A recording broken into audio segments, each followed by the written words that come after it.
This is the Lone Crater YouTube. We hope this video helps. In this video, I will show you how to make delicious enchiladas using the easy Old El Paso method. First, gather all your ingredients, including your favorite Old El Paso enchilada sauce and tortillas. Next, preheat your oven to 375 degrees Fahrenheit. While the oven heats, brown 1 pound of ground beef or chicken in a skillet. Season it well for maximum flavor. This simple preparation sets you up for success. Now that your meat is cooked, drain any excess fat to keep your enchiladas from being greasy. Next, lightly warm your tortillas in the microwave for about 15 to 20 seconds. This makes them more pliable and prevents tearing when you roll them. Spoon about 1/4 cup of your seasoned meat mixture and a sprinkle of shredded cheese into the center of each tortilla.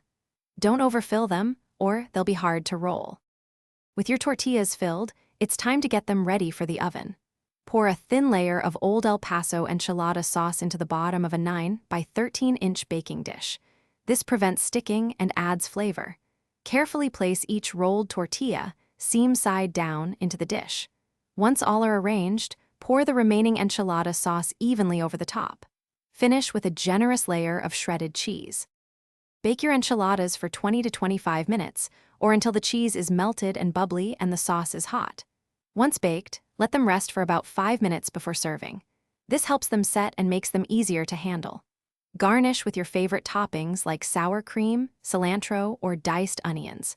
For easy meal prep, check out the leak-proof containers linked in the description, along with other great deals. Enjoy your delicious homemade enchiladas.